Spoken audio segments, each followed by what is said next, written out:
श्री राम अष्टकम। श्री गणेशाय नमः।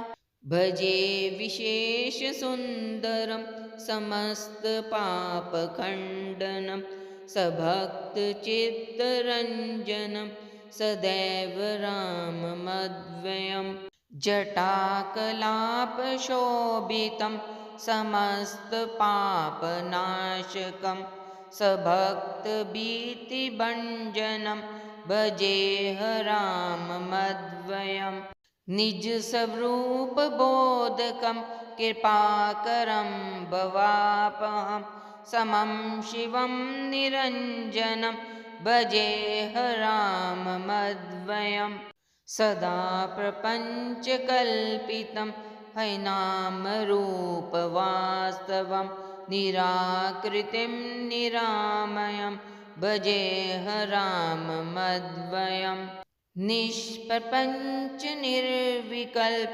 निर्मलं निरामयं चिदेकरूपसन्ततं भजेह राममद्वयम् भवादिपोतरूपकं हैशेषदेहकल्पितं गुणाकरं कृपाकरं भजेह राममद्वयम् महावाक्यबोधके विराजमन् वाक्पदे परब्रह्म व्यापकं भजेह राममद्वयम् शिवप्रदं सुखप्रदं बभच्छिदं ब्रह्मापहं विराजमानदेशिकं भजेह राममद्वयम्। श्री नारायण स्तोत्र। श्री गणेशाय नमः। नारायण नारायण जय गोविंद हरे, नारायण नारायण जय गोपाल हरे, नारायण नारायण जय बद्रीश हरे, नारायण नारायण वरदानाथ हरे, नारायण नारायण सज्जन शरण हरे, नारायण नारायण अरविंदाक्ष हरे, नारायण नारायण भजनानंद हरे, नारायण नारायण कृपाम्बुवाह हरे, नारायण नारायण बाबादार हरे, नारायण नारायण कलिमलहरण हरे, नारायण नारायण कमलाकांत हरे, नारायण नारायण करुणा सिंधु हरे, नारायण नारायण वत्सल हृदय हरे, नारायण नारायण नतजनपाल हरे, नारायण नारायण सुखराकेश हरे, नारायण नारायण पूरित काम हरे, नारायण नारायण मंगलाधाम हरे, नारायण नारायण कंसाराति हरे, नारायण नारायण चित्तकमलार्क हरे, नारायण नारायण समवितसार हरे, नारायण नारायण आनंदाब्धि हरे, नारायण नारायण सुखितानंत हरे। श्री कृष्ण अष्टकम। श्री गणेशाय नमः। ओम वसुदेवं सुतं देवं कंसचानूरमर्दनं देवकी परमानंदनं कृष्णं वंदे जगद्गुरुम् अत्सि पुष्पसङ्काशं हारनुपुरसुशोभितं रत्नकङ्कणकैयूरं कृष्णं वन्दे जगद्गुरुम् कुटिलालङ्कसंयुक्तं पूर्णचन्द्रनिबाननं विलसत्कुण्डलधरं कृष्णं वन्दे जगद्गुरुम् मन्दारगन्धसंयुक्तं चारुहासं चतुर्भुजं भैरीपिच्छावचूडागं कृष्णं वन्दे जगद्गुरुम् उत्फुल्लपदं पत्राक्षं नीलजीभूतसन्निभं यादवानां शिरोरत्नं कृष्णं वन्दे जगद्गुरुम्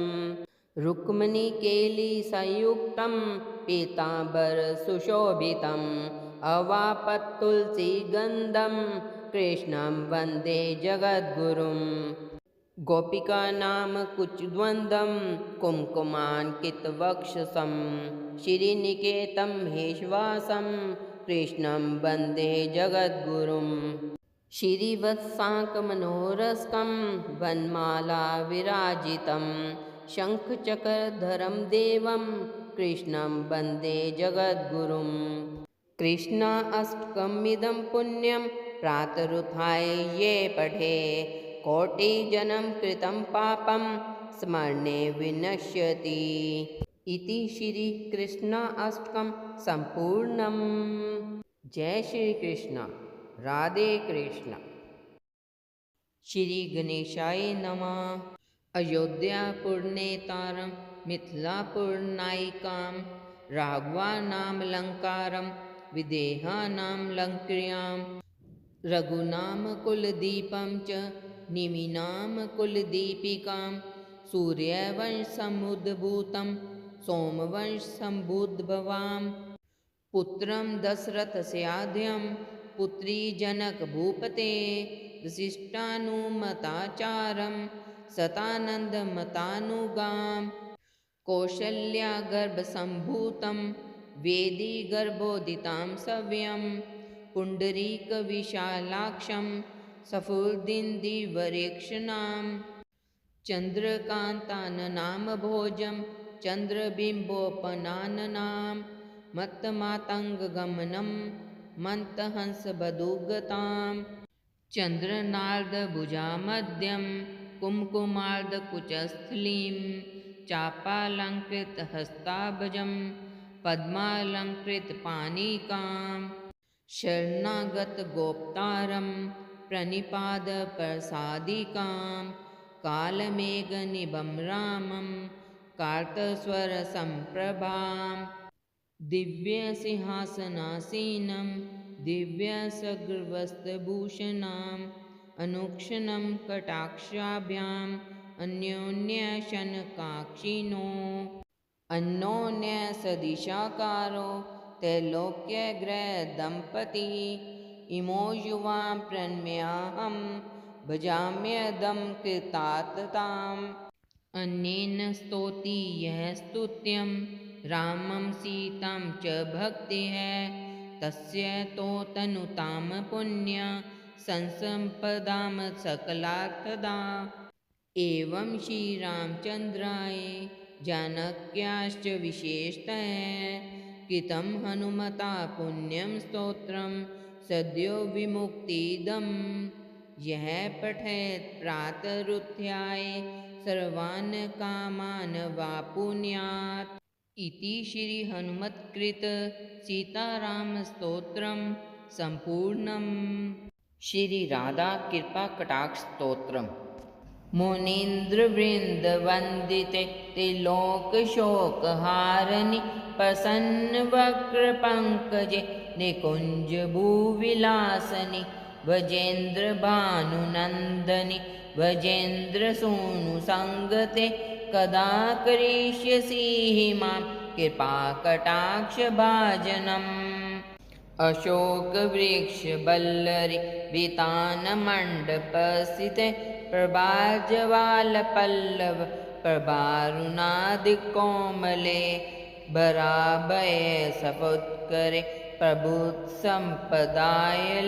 कदा करिष्यसि मां कृपाकटाक्षभाजनम् अनङ्गरङ्गमङ्गल प्रसङ्गभङ्गुरब्रुवा सुविभ्रम समभ्रम दिगन्तवानपातने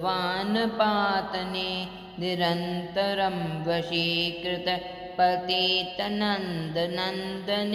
कदा करिष्यसि मां कृपाकटाक्षभाजनम् तडितस्वर्णचम्पक प्रदीपगौरविग्रहे मुखप्रभापरास्तकोटिशारदेन्दुमण्डले विचित्रचित्तसञ्चरचकोरशावलोचने कदा करिष्यसि मां कृपाकटाक्षभाजनम् मदोन्मदादियौवने प्रमोदमानमण्डिते प्रियानुरागरञ्जिते कलाविलासपण्डिते अनये धन्यकुञ्जरात् कामकेलिकोविदे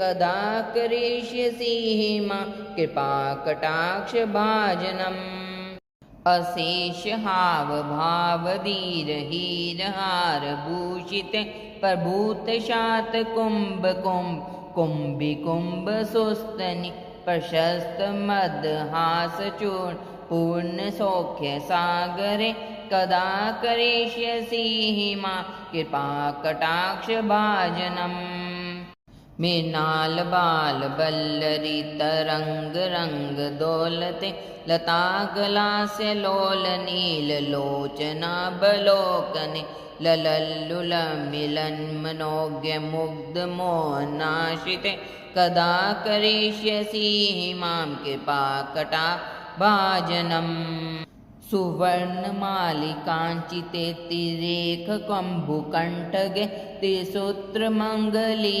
गुणतिरत्नदीप्तिदीतिते सलोल नीलकुन्तले प्रसूनगुच्छगुफिते कदा करिष्यसि मां कृपा कटाक्षभाजनम् नितम्बबिम्बलम्बमान पुष्पमेखलागुण प्रशस्तरत्नकिङ्कणीकलाप मध्यमञ्जुले करिन्दशुण्डदण्डिका बरोह सौभरोगुके कदा करिष्यसि मां कृपा कटाक्षभाजनम् अनेक मंत्रनाद मंजुनूपुरवसखलत् समाज राजहंस वंश निक्वनाति गौरवे बिलोल हेम बल्लरी विडम्ब जारु चक्रमे कदा करिष्यसि मां कृपा कटाक्ष भाजनम्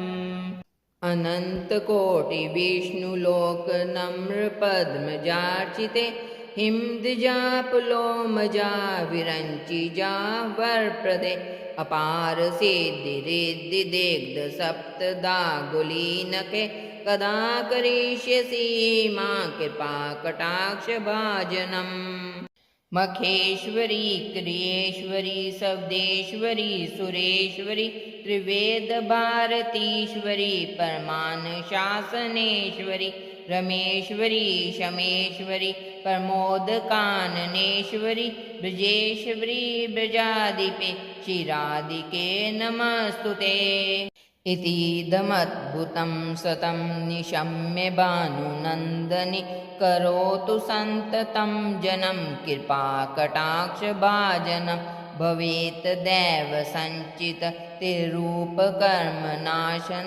लभेत ताद्विजेन्द्र सूनु मंडल प्रवेशनम्। श्री लक्ष्मी नारायण स्तोत्रम। श्री गणेशाय नमः। श्रीनिवास जगन्नाथ श्री हरे भक्त वत्सल लक्ष्मीपते नमस्तुभ्यं त्राहि मां भवसागरात्।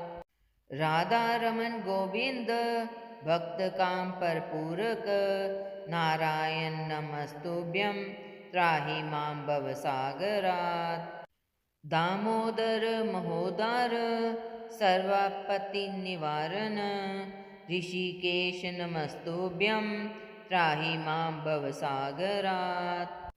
गरुड़ ध्वज वैकुंठ निवासी केशवाच्युत जनार्दन नमस्तुभ्यं त्राहि मां भवसागरात्। शंख चक्र गदा पदधर श्रीवत्स लाछन मेघश्याम नमस्तुभ्यं त्राहि मां भवसागरात्।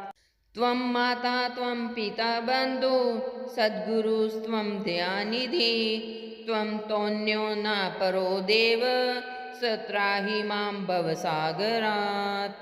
न जाने दान धर्मादि योगं यागं तपोजपं त्वं केवलं कुरु दयाम त्राहि मां भवसागरात्।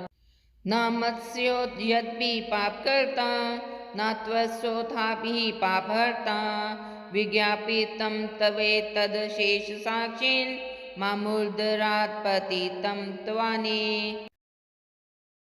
मधुरा अष्टकम। श्री गणेशाय नमः। अदरं मधुरं बदनं मधुरं नयनं मधुरं हसितं मधुरं हृदयं मधुरं गमनं मधुरं मधुराधिपते रखिलं मधुरम् वचनं मधुरं चरितं मधुरं वसनं मधुरं बलितं मधुरं चलितं मधुरं भ्रमितं मधुरं मधुराधिपते रखिलं मधुरम् वेणुर्मधुरो